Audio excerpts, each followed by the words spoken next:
Chegamos então à nossa sexta aula da jornada da transmutação. Na última aula, a gente viu que os nossos pensamentos, eles são a maneira que a gente utiliza para acessar as nossas percepções, ou seja, aquelas pequenas verdades que estão guardadas no nosso roteiro, lá no nosso inconsciente. Só que só o pensamento, ele serve de alguma coisa pra gente? Se eu peço para você pensar numa garrafa d'água agora, você vai se perguntar: "Tá, pensei na garrafa d'água. E aí? O que que eu faço com isso? Por que que isso é relevante para mim?". Então, um único pensamento isolado, ele é algo, né, totalmente que não faz sentido nenhum na nossa vida. Agora, imagina que você está nessa seguinte situação: você está 3 dias no deserto, desesperado por um copo d'água. Percebe que agora o pensamento sobre a água, ele começou a ter relevância na sua vida? Ele começou a ter muito mais importância? Se você encontrar água aqui, você fica muito mais feliz, né, satisfeito. Então, o que que aconteceu nessa situação? Você pegou vários pensamentos, né, várias percepções e colocou eles em movimento, colocou eles em conjunto. E com isso você começou a criar um cenário de realidade. Só que, se a gente voltar aqui, no nosso exemplo do deserto, a gente percebe duas coisas. A gente tem 2 cenários de realidade sendo criados a todo momento. O primeiro é aquele que eu entendo como a realidade, de fato, que eu estou vivendo. E o segundo é o cenário de realidade que eu gostaria de estar vivendo, baseado nesse aqui, né, atual que eu estou, digamos, no momento presente.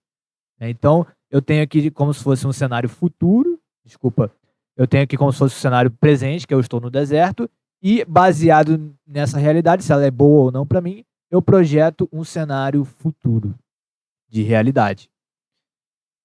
E o que que são essas projeções que a gente faz? Elas são as nossas expectativas. Então, toda hora que eu comparo a realidade que eu estou vivendo com a realidade que eu quero viver ou que eu gostaria de ter vivido, baseado no que eu acho que deveria ser o certo ou o errado daquela situação, então eu vou criando esses cenários de expectativa, né. Então, relação ao meu passado, ao meu presente, ao meu futuro, né. Então, se eu, sei lá, acho que hoje eu estou sem dinheiro, aí eu olho para o meu passado, né, aí eu falo assim: "Caraca", né, aí eu crio uma expectativa: "Poxa, eu não devia ter gastado em bobeira, né, então por isso que hoje eu estou sem dinheiro". Ou então: "Ah, poxa, eu gastei em bobeira, mas agora eu quero corrigir", né. Então você vai lá e projeta uma expectativa para o seu futuro, que você vai começar a economizar dinheiro. E por que que é importante a gente entender esse conceito de cenários de expectativa e cenários de realidade?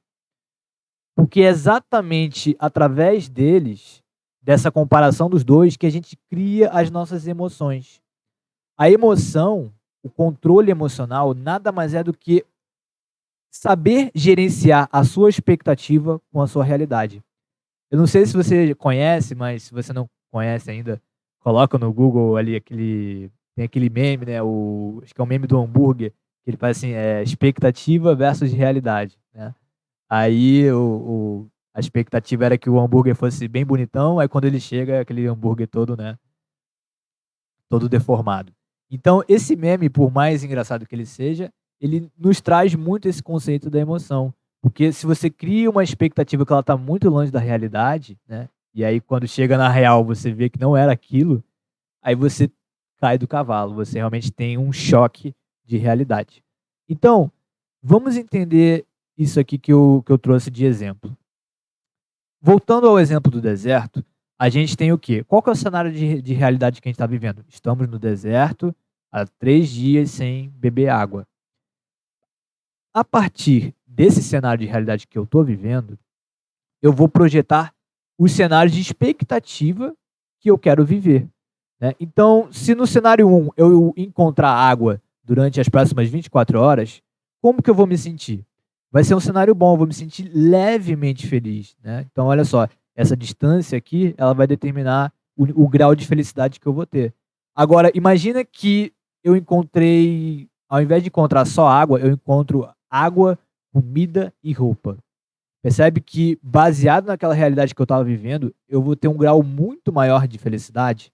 Eu vou estar, né, caraca, eu fui positivamente surpreendido, eu tive minha foi além da minha expectativa o que aconteceu comigo na realidade, né.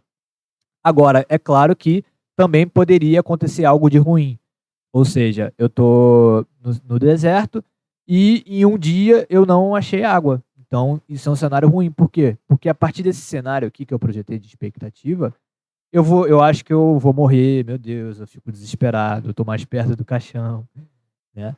Agora, o que seria ainda um cenário pior ainda de expectativa que acontecesse comigo, baseado naquela realidade? Eu, além de não encontrar água, eu ainda caí numa areia movediça, né, então eu ainda vou ter que gastar agora minhas energias para sair da areia movediça, fora que eu já tô com sede, então olha o meu nível de emoção negativa ficando maior, meu nível de desespero e de medo, né. Então a gente vai começar a entender que as emoções são esse gerenciamento que a gente está fazendo entre a expectativa e o cenário de realidade. E agora a gente vai aprender a controlar isso através da fórmula da emoção. Então, anota aí, por favor. Emoção é igual a realidade menos expectativa. E isso aqui é uma fórmula matemática, então a gente vai atribuir um grau de confiança para a nossa expectativa e um grau do que realmente acontece na nossa realidade, tá? Então, ou seja, o que é esse grau de confiança aqui? É o quanto de convicção que eu tenho que essa expectativa ela vai se realizar baseado, né, na realidade. Eu sei que pode estar ficando um pouco confuso ainda essa fórmula, né, e o que a gente está falando, mas eu vou te dar mais alguns exemplos agora e vai ficar bem claro na sua mente. Então, imagina a seguinte situação: você começou a trabalhar num escritório, né, próximo à sua casa, e você se tornou da parte comercial nesse escritório. E aí, você, para ter um bom planejamento, né, porque você não quer chegar atrasado lá, você começou a ver quanto tempo você leva para se deslocar do seu escritório, desculpa, da sua casa até o seu escritório, né. Então você está nessa dúvida para você saber quanto tempo você leva para você se planejar, para você conseguir acordar tranquilo, né, fazer suas coisas com tempo. E aí depois de 5 dias indo para esse escritório, você chegou a uma média de 30 minutos, que é o valor, né, 30 minutos que é o tempo que você leva para chegar lá. Então você, a partir dessa informação, você criou uma pequena verdade, uma pequena percepção. E aí você está contando, né, que todo dia você pode né, fazer suas coisas que em 30 minutos você vai chegar. Então você criou uma expectativa, né, você criou um cenário de expectativa de 30 minutos, que é o tempo que você leva. E para esse cenário você atribuiu um valor de nível 5, né, ou seja, um valor igual a 5, aonde você acredita, né, ou seja, o seu grau de confiança, ele é de que isso vai se realizar numa escala, sei lá, de uma escala de 0 a 10, de que isso realmente vai se realizar. Legal. E aí, toda vez que você realmente chega no escritório em 30 minutos, o que que acontece? A sua realidade, ela também tem o valor 5. Por quê? A sua realidade ela foi exatamente igual à sua expectativa. E qual que é a emoção que isso vai gerar em você? Zero. Você não vai sentir nenhuma emoção, porque você já estava esperando que isso acontecesse, né. Então, todo dia que você chega no seu trabalho em 30 minutos, é só mais um evento normal, só mais uma situação que você já está acostumado, então isso vai passar batido no seu dia, não vai gerar nenhuma emoção. Na segunda parte desse mesmo exemplo, você ainda tem a sua expectativa, né, de 30 minutos, que ela tem o valor igual a 5. E nessa segunda parte do exemplo, digamos que teve um dia que era feriado na sua cidade. E esse dia, né, como você adora de paixão trabalhar, você ama esse escritório, então você foi: "Pô, legal, vou trabalhar hoje". E aí quando você chegou lá, o trânsito ele estava muito mais tranquilo, não tinha engarrafamento. E ao invés de você levar os 30 minutos que você sempre leva, você acabou chegando em 15 minutos lá no seu escritório. E aí isso te gerou uma leve emoção de felicidade, porque você teve mais tempo de chegar com calma, conversar com seus amigos, eh, ficar mais tempo nas redes sociais antes de começar realmente o seu ofício. Então, qual que foi o cenário de realidade que ele se apresentou aqui nessa situação? Ele foi um cenário, digamos, de valor 8. Então a realidade, ela foi maior do que minha expectativa. Ela superou positivamente a minha expectativa. E por isso que eu gerei esse grau de emoção positiva e eu fiquei levemente feliz. Já na terceira parte do nosso exemplo, digamos que nesse dia que você estava indo para o seu escritório, você tinha uma reunião super importante com um cliente que você já estava há muito tempo tentando marcar, né, uma reunião com ele, e por isso você estava, né, super confiante de que você ia chegar lá e ia fechar essa reunião. Essa reunião ela era importante para você. E aí, ao invés de você, só que no meio do caminho, você acabou furando o pneu. E ao invés de você levar 30 minutos para chegar lá, você acabou levando 60 minutos. E quando você chegou, o seu cliente já tinha ido embora, não quis esperar esse atraso seu e você acabou perdendo a sua reunião. Então, baseado naquela expectativa de tempo que você tinha, como que se apresentou o seu cenário de realidade? Ele foi muito inferior à sua expectativa. E por isso, você vai sentir uma emoção negativa. Você vai sentir raiva, você vai não aceitar, né? Vai xingar tudo. Caramba, por que isso está acontecendo comigo, né? Então, é assim que funciona a fórmula da emoção. E o que a gente vai começar a perceber sobre esse controle emocional?